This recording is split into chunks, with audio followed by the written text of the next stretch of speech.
Wow, look what I get to wake up to.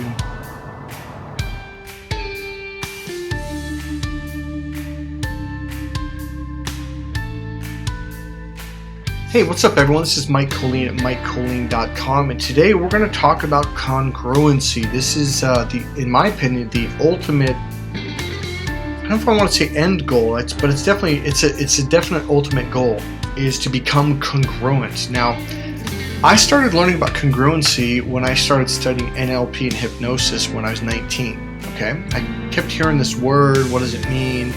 And as I began to understand that we as humans were once at one point, one being, one thought form, one belief and value system, one energy.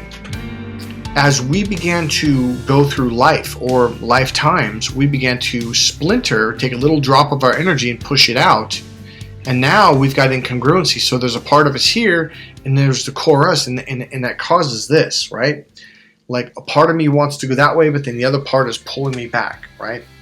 A narcissist is the ultimate incongruency in your life. Here's the really cool part. When you finally let go of the narcissist, you get absolute congruency inside yourself. That is really, really cool. As we were going through all these NLP trainings, I remember the first time they were saying, it's like, okay, you got your left brain and your right brain, or you've got your mind and you've got your emotions in your body. I like to say it that way.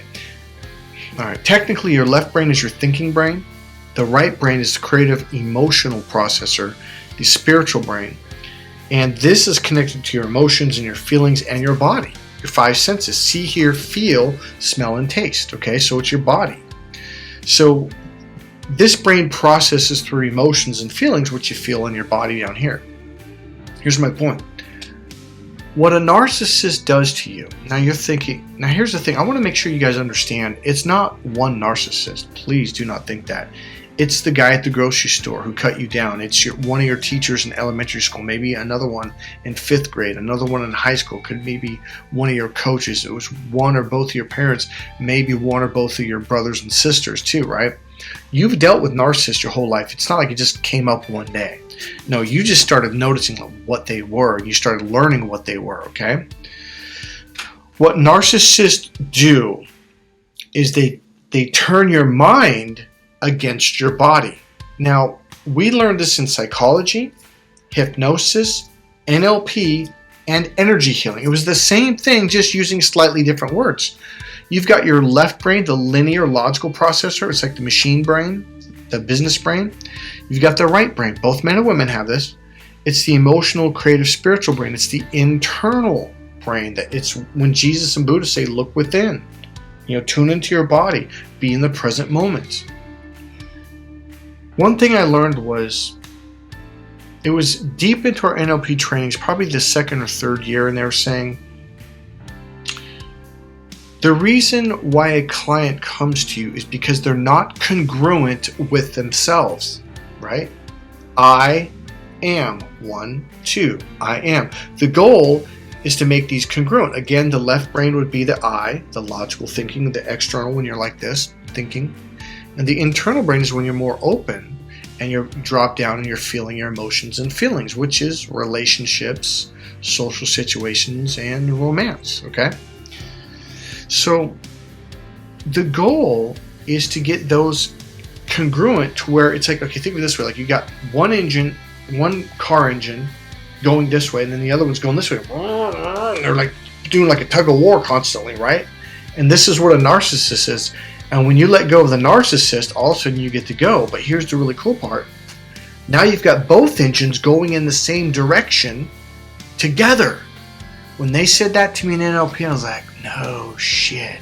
All right. Now it's like everything. That was one of those big moments where all of a sudden all the psychology that I studied in college and hypnosis, it all started to come together. Like, our goal is to get you to become one with yourself. You ever heard the phrase oneness? Or how about in the Bible, the church, atonement? A lot of people don't know that word breaks down into at one meant. To atone, at one.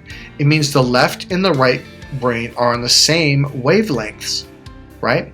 It means I've been teaching men how to do this because it makes a relationship much more enjoyable, fun, romantic, meaningful, and emotionally fulfilling. I teach men how to open, because most men they're in their logical brain, especially because of all the computers and money and business and stocks. Everything is left brain, think, right? And that's that linear, laser beam, like they laser beam your eyeball, and you're like, whoa, dude, like back off, bro. So when men learn how to take that laser beam from here and going out and become, see, you felt that, didn't you, when I did that? I hate when people point. And it comes inside and drops down inside, and then all of a sudden you open up like this. Now instead of all this energy being concentrated into a laser, it's being dispersed and it drops down inside. So now you've opened up to receive. This is called common sense. This is called consciousness. All right? So I've been teaching men how to literally open up from their left brain to the right brain, meaning they've opened up to their body. This is just a processor. We're feeling it and experiencing it in our flesh, right? So I teach men and people in general to open up to the right brain. That is the whole goal of therapy, because most people have like a divider between the left and right brain. And this is how it was explained. This is a very good way. The communication doesn't flow between left and right. When that happens, you have dissonance, you have stress, you have anger, you have frustration, you have depression, you have clinical psychological problems. For example, me and my ex-girlfriend went to Lake Merritt in Oakland and went to it was like a nice little restaurant. You could tell it was a bar at night, but we went like during the day, so it was like we were having sandwiches and I forget what we were drinking. I think it was like Pepsi and stuff. But somebody sitting next to us, not next to us, but just over on the bar a little bit, started the conversation with us. It was a young lady. I think we were about 30, 28, and she was about 26, 27. And we started talking, and I noticed one pupil was dilated and the other one was really small. So I think her left was dilated and the other one was really small.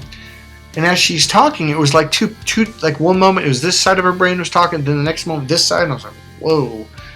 And I was kind of looking at her and I'm like, huh. And so I go, by chance, are you on medication and have you been diagnosed as schizophrenic? She goes, why, am I doing something weird? I'm like, no, you're totally fine. You're totally fine. Don't worry. It's okay. And she goes, well, why do you ask that? I'm like, I'm just seeing what, I go, I'm an NLP trainer and we study this and it's called incongruency. She's like, well, yeah, actually I have been. So I had told her, I said, well, you're not actually schizophrenic. And she goes, what do you mean? I was like, well, all right, watch this.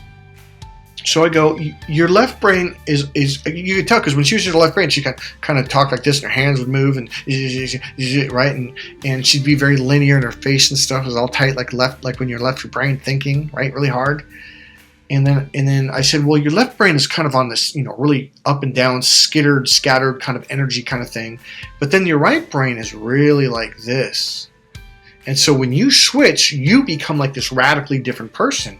She goes, yeah, my mom says that, and I even noticed that it's really weird. And I go, also what it is, your wavelengths are on two different wavelengths. Like this one's going like this, and this one's kind of going like this. I go, the goal is to begin to get them to become congruent with themselves to where they're on the same wavelength. And when they're on the same wavelength, all of a sudden you'll have clarity. And all of a sudden you'll be calm and things will become clearer. As I did that, she became totally clear, became totally calm. I anchored that into her, and from that point forward, she was doing fine. Now, I gained rapport with her, and I did a couple of other things. While I was talking to her, I was actually doing a rapport skill. And a lot of times when people are diagnosed as schizophrenic or, whatever, is like they're actually not. It's something that's going on inside them, and when you clear that up, boom, you don't need to be on the medication. Okay, so my whole point of this video is to show you that what a narcissist, what a narcissist does is they purposely turn your left brain, technically your left brain against your right brain, and so they cause dissonance between the two. So let's say your heart really loves to go to the beach. Or let's say your heart, like you're an artist and you love to be creative, which is the right brain, the emotional, creative, spiritual brain. You love to draw, you love to sing, you love music. But then a narcissist sees that and I'm like, wait, what? And so then they'll logically come and say, well, that's wrong. And that's bad. That's wrong. And so then you get hurt emotionally. And what they're doing is called an anchor. They're connecting some form of pain, shame, fear, guilt. I'm trying to think of another negative emotion. They will connect, or frustration. They do that a lot. They'll start, okay, watch this. Let's say you're painting. They'll come in and start arguing about something that has nothing to do with painting. But they get you really angry, and now you're painting, and you're angry, and you're frustrated. And now that's getting connected to what you're doing. It's called association, okay?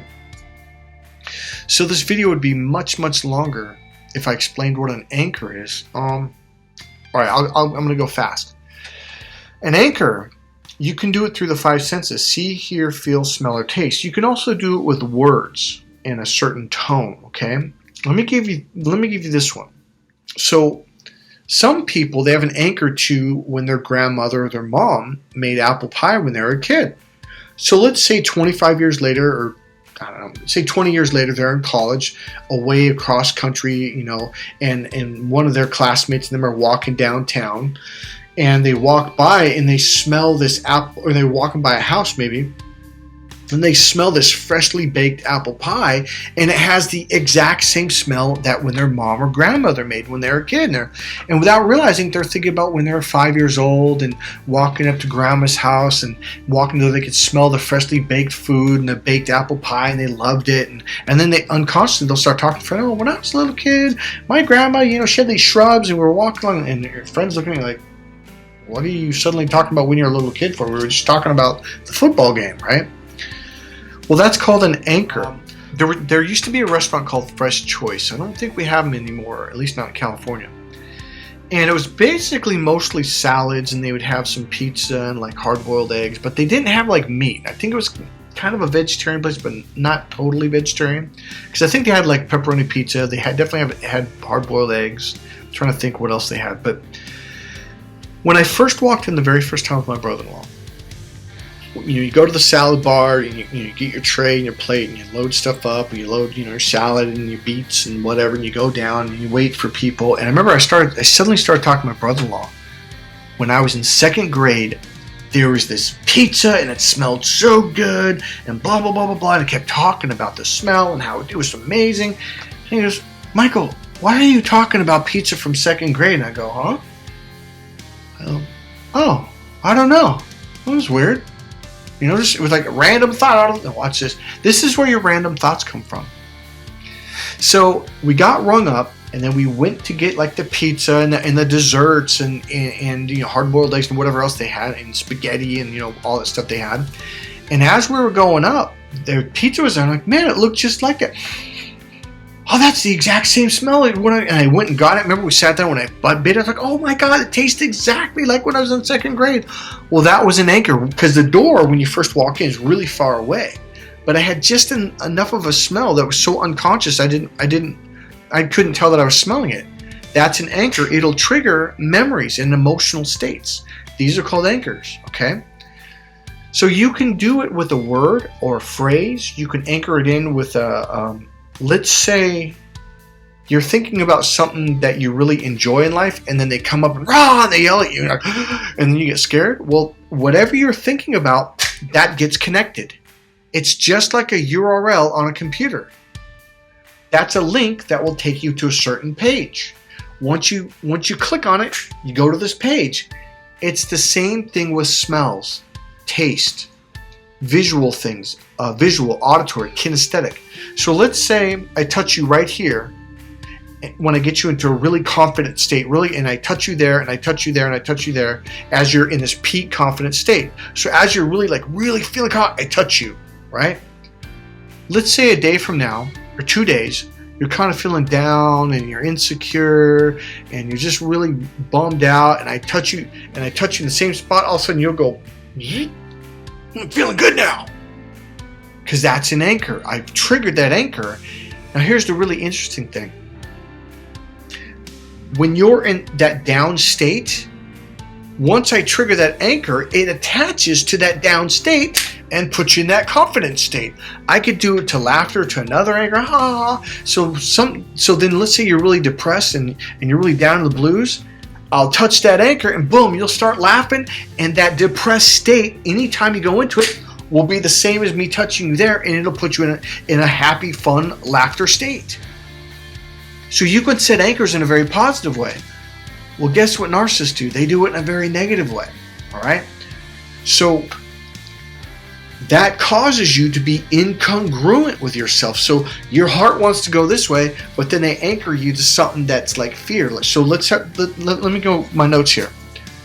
So what they do is they anchor pain into your emotions. So when you're having a positive thought or you're really feeling good, they'll start an argument. They'll start a fight. They'll tell you you're wrong. They'll disagree with you. They'll tell you you're bad. They will fire off negative anchors and connect it to your positive states. Let's say you're talking about a dream and you're really associating. You're like, man, what I'm doing, I'm going to go to college and I'm going to start a business. And then boom, they'll start an argument. They'll start a fight. They'll do anything. They'll say, really, don't you think it's kind of arrogant? They'll do anything to put you in a bad state. Well, what happens is once you're associated here and they bring the bad state, now they're connected. Now, whenever you think about your dream or your passion or making money or your goals or even going to work, boom, that will trigger off those negative states. Do you see how devious these fuckers are? They're really fucked up people. So the good news is, here's the good news. The good news is I am trained in this stuff. I'm an NLP trainer, master hypnotherapist, master practitioner of timeline therapy. I'm certified in 3 forms of energy healing. I can relink all of this stuff up into positive states and get you back on track. So now both those engines are going in the same direction. Not only do you flow, but now you have power. Hey, this is Mike Colleen at MikeColleen.com. I hope this helped you to understand what a narcissist is doing to you and why you have to get away from them. God bless you guys, and I'll see you in the next video.